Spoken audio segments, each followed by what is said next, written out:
Hello students, how are all of you? I hope you are all fine. Welcome to Sahaj English. In today's video, we are going to learn the use of a modal auxiliary could. आज आपण एका model ऑक्झिलरीचा उपयोग बघणार आहोत. ती modal auxiliary आहे could. तर चला विद्यार्थ्यांनो, बघूया ह्या couldचा वापर आपण इंग्लिश बोलते वेळी कधी आणि कसा करायचा आहे. So students, let's get started with our topic for today.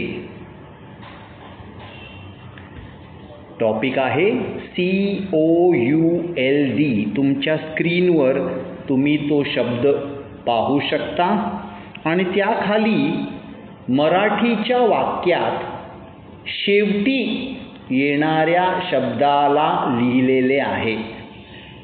मराठीमध्ये एखादा विचार तुमच्या मनात आला आणि त्या वाक्याच्या शेवटी शकलो किंवा शकली असं तुम्हाला आढळलं आणि तुम्हाला त्या वाक्याचा इंग्रजी अनुवाद करायचा आहे, तर तुम्ही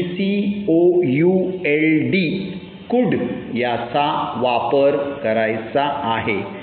तर पाहूया तो कसा करायचा. जेव्हा तुम्ही कार्य करण्यात यशस्वी झालात, भूतकाळात मित्रांनो, जेव्हा तुम्ही कार्य करण्यात यशस्वी झालात तेव्हा म्हणा आय कुड. एखादं कार्य तुम्ही करायला सुरू केलं आणि ते तुम्हाला पूर्ण करणं शक्य झालं, तेव्हा आपण म्हणतो की मी हे कार्य करू शकलो, मी हे कार्य करू शकले. अशा वेळेला तुमच्या इंग्रजी वाक्याची सुरुवात आय कुड अशी करायची आहे मित्रांनो. चला तर पुढे काही उदाहरणं पाहूया. बघा, इथे एक सिच्युएशन दिलेली आहे आणि त्या सिच्युएशन नंतर हे वाक्य कसं आलं ते पाहूया. वाटेत खूप अडचणी आल्या तरीही असे असून सुद्धा मी वेळेत पोहोचू शकले. वाटेत खूप अडचणी होत्या, सर्वांवर मात करून मी वेळेत पोहोचू शकले, म्हणजे वेळेत पोहोचणं मी शक्य करून दाखवलं किंवा मला शक्य झालं. तेव्हा आपण म्हणणार I could reach on time.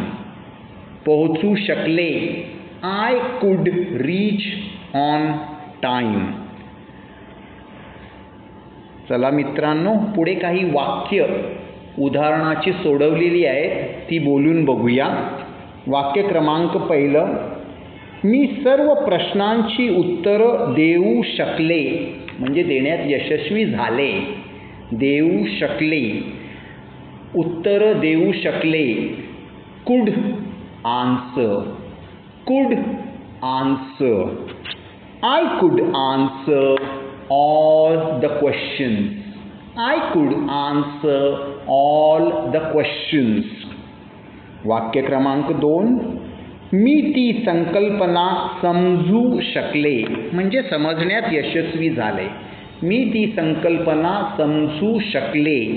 I could understand that concept. I could understand that concept. चला तिसऱ्या वाक्याकडे जाऊया. मी त्यांना सहज ओळखू शकलो, म्हणजे सहजपणे ओळखण्यात यशस्वी झालो, मला काही त्रास झाला नाही त्यांना ओळखण्यात, मी त्यांना सहजपणे ओळखण्यात यशस्वी झालो. आय कुड ओळखण्यासाठी शब्द आलाय recognise. I could recognise them सहजपणे easily. I could recognise them easily. चला तर मित्रांनो थोडा सराव करूया. मी मराठीत वाक्य लिहिली आहेत, मी ती बोलून दाखवणार. मग मी एक छोटासा पॉज घेणार जिथे मी तुम्हाला वाक्य बनवायची संधी देणार. त्या पॉज नंतर मी ते वाक्य बनवणार. तुम्ही पहा तुम्ही बनवलेले वाक्य माझ्या वाक्याशी जुळत आहे का, म्हणजे तुम्हाला कल्पना येईल की तुम्हाला ही वाक्य बनवता आली का. पहिलं वाक्य आहे, मी माझा पेपर वेळेत पूर्ण करू शकलो. मी माझा पेपर वेळेत पूर्ण करू शकलो. पूर्ण करू शकणे, पूर्ण करणे, complete. I could complete my paper in time. I could complete my paper.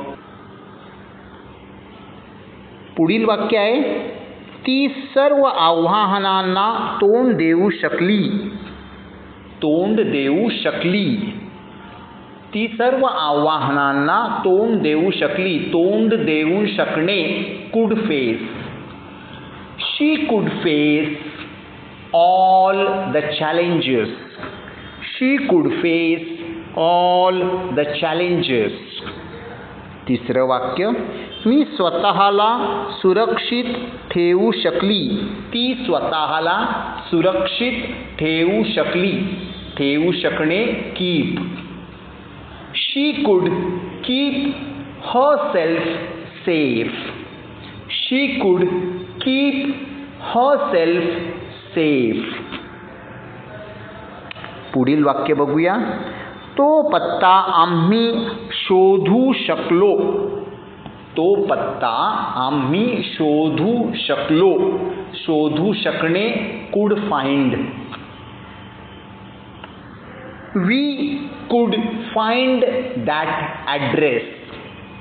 We कुड फाइंड दॅट ॲड्रेस.